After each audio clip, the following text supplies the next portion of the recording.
नमस्कार दोस्तों, आज की इस वीडियो में हम बात करने वाले हैं। बेहद खुशी की बात है कि उत्तर प्रदेश लेखपाल भर्ती 2021-22 का नोटिफिकेशन जारी किया जा चुका है, जिसकी आवेदन प्रक्रिया आप 7 तारीख से कर सकते हैं। 7 तारीख से आवेदन प्रक्रिया पूरी तरह से शुरू हो जाएगी और उनकी बहुत सारी चीज़ों के बारे में हम बात करेंगे। तो इसलिए इस वीडियो को पूरा कंप्लीट देखिए और जितनी भी महत्वपूर्ण चीज़ें होंगी रिगार्डिंग दिस लेखपाल भर्ती, उन सभी चीज़ों को हम बहुत डिटेल में डिस्कस करेंगे। इन सभी चीज़ों को अच्छे से फॉर्म कैसे फिल करना है और कौन लोग एलिजिबल हैं इसके लिए, कौन लोग एलिजिबल नहीं है, इन सभी बातों पर हम डिस्कशन करेंगे। तो प्लीज़ वीडियो को पूरा देखिए और अगर सारी चीज़ें समझ में आती हैं और ऐसी जानकारी आप इन फ्यूचर भी चाहते हैं, ठीक है, बहुत डिटेल में, तो हमारे चैनल को सब्सक्राइब कीजिए। तो चलिए आज की डिटेल शुरू करते हैं। सबसे पहली प्रक्रिया है, जो आवेदन स्टार्ट हो रहा है वो 7 तारीख से स्टार्ट हो रहा है। मीन्स 7 जनवरी 2022 से शुरू होकर के ये 28 जनवरी 2022 तक चलेगा। मतलब इसी दौरान आपको अपने फॉर्म का आवेदन करना है और उस आवेदन फॉर्म की जो फीस है, जो शुल्क है, उसका शुल्क रखा गया है मात्र 25 रुपये पहले शुरुआती रजिस्ट्रेशन के लिए कि आप इस परीक्षा में बैठ रहे हैं। उसके बाद में जो प्रक्रियाएं होंगी वो की जाएंगी। पहले आपको इसके लिए रजिस्ट्रेशन करवाना है ऑन द बिहाफ ऑफ आपने पहले पीईटी की परीक्षा पास कर ली है। तो उस सबसे पहली चीज़ है, आपकी जो तिथि है, शुरुआती प्रारंभ तिथि है वो 7/1 है। अंतिम तिथि आपकी 28 जनवरी है, 28/1 है। और संशोधन की प्रक्रिया उसके बाद 1 हफ्ते तक चलेगी। मीन्स 4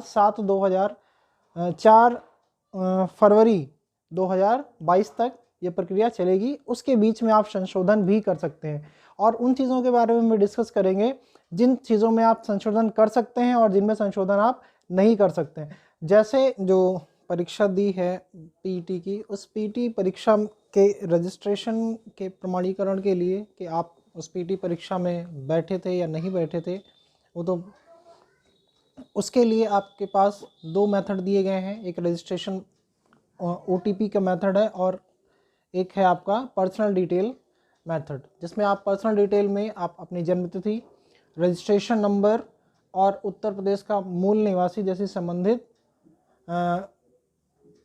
विवरण को दे करके आप वहां से उस पोर्टल पर लॉगिन कर सकते हैं। दूसरा है आपका ओटीपी के माध्यम से, जो रजिस्ट्रेशन नंबर व रजिस्टर्ड मोबाइल नंबर के माध्यम से भी आप लॉगिन कर सकते हैं। लॉगिन करने के बाद आपको स्टार्ट करना है। लॉगिन करने के बाद आपकी आवेदन प्रक्रिया स्टार्ट हो जाएगी। जितनी भी आवेदन प्रक्रिया है, उस कंप्लीट प्रक्रिया को समझने के लिए हम पूरे नोटिफिकेशन पर जाएंगे। इसकी नोटिफिकेशन के लिए मैं आपका डिस्क्रिप्शन लिंक में डाल दूंगा। अदरवाइज़ क्या होगा, आपका नोटिफिकेशन अगर मैं पूरा डिस्कस करूंगा यहाँ पे तो बहुत लंबी वीडियो हो जाएगा, जो आपके लिए बोरिंग लगेगा।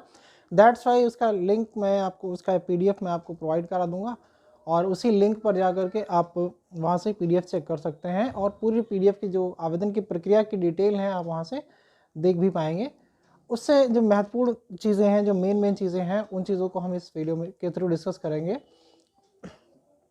इसके बाद दूसरा है शुल्क की बात करते हैं। अगर हम ऑनलाइन रजिस्ट्रेशन शुल्क की बात करें तो ऑनलाइन रजिस्ट्रेशन शुल्क जो है वो आपका 25 रुपये रखा गया है सभी कैटेगरीज़ के लिए। सभी कैटेगरीज़ के लिए 25 रुपये का जो शुल्क रखा गया है, उस शुल्क के थ्रू आप ये रजिस्टर कर देंगे कि we are going to be in this examination, हम इस एग्ज़ाम में बैठने वाले हैं, जिसका पीईटी हमने क्वालिफाई कर लिया है और पीईटी दे चुके हैं और मुख्य परीक्षा में हम बैठने जा रहे हैं, अपनी सहमति जता रहे हैं। तो आगे देखते हैं। इसके बाद अब आपका जो फीस का संबंधित है, तो फीस जो है आपकी पूर्णतया ऑनलाइन जमा होगी। ऑनलाइन में आपका Paytm, debit card, credit card या एनी अदर मेथड से आप जमा कर सकते हैं। चालान वालन के थ्रू ऑफलाइन के मेथड से आप नहीं सबमिट कर सकते हैं। फीस सबमिट करने के लिए सिर्फ और सिर्फ आपके ऑनलाइन मेथड ही हैं, एनी अदर मेथड आपका फीस सबमिट करने के लिए नहीं है। इसके बाद अगला देखते हैं हम।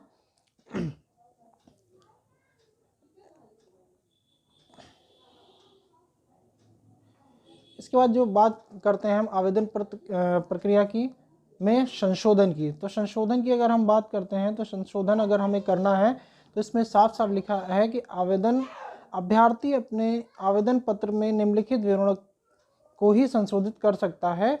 उक्त के अतिरिक्त अभ्यर्थी को आवेदन प्रक्रिया में किसी भी अन्य संशोधन करने की अनुमति नहीं दी जाएगी। ठीक है, अब उनमें से क्या क्या चीज़ें हैं जो देखना है। सबसे पहले नाम में वर्तनी में कोई गलती हो गई, मतलब आपने नाम लिखा है स्पेलिंग मिस्टेक हो गई है, उसमें करेक्शन कर सकते हैं। पिताजी के नाम में कोई मिस्टेक हो गई है तो उसका करेक्शन कर सकते हैं। आपका जो रेजिडेंशियल एड्रेस है, पत्र व्यवहार का जो पता है, उसमें कोई प्रॉब्लम है तो उसको आप करेक्ट कर सकते हैं।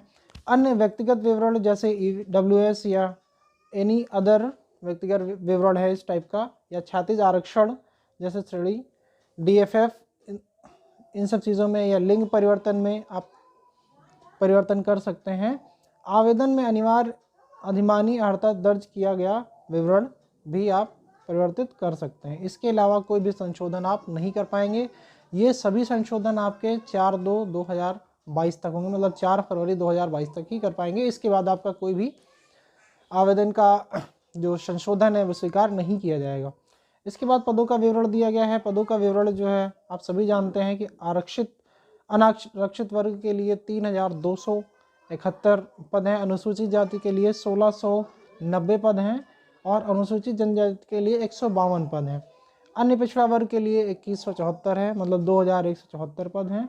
आर्थिक रूप से कमज़ोर जिनको हम EWS कहते हैं उनके लिए 798 पद हैं और कुल पदों की संख्या अस्थाई अस्थाई मिला करके 8085 है। इन सभी चीज़ों को जानने के बाद हम बाकी हमारे लिए जितना भी ज़रूरी है उन सभी चीज़ों को हमने समझ लिया है। इसके बाद जो सबसे महत्वपूर्ण पॉइंट है वो ये है कि आपकी आयु सीमा कितनी होनी चाहिए। आयु सीमा इसमें 18 से 40 वर्ष तक है, जो कि पहले से ही वही है। तो बस आपके इतने ही मेन पॉइंट्स थे। अगर आपको चीज़ें समझ आई हों तो प्लीज़ चैनल को सब्सक्राइब कीजिए, लाइक कीजिए और ज़्यादा से ज़्यादा लोगों में शेयर कीजिए, जिससे क्या हो ये सारी इन्फॉर्मेशन लोगों तक पहुंच सके जिनको इसकी ज़रूरत है और लोग इंतज़ार कर रहे हैं काफ़ी टाइम से इस प्रक्रिया का कि कब हमारा लेखपाल भर्ती, राजस्व लेखपाल भर्ती की प्रक्रिया प्रारंभ की जाए PET के बाद। तो आज के लिए इतना ही, धन्यवाद।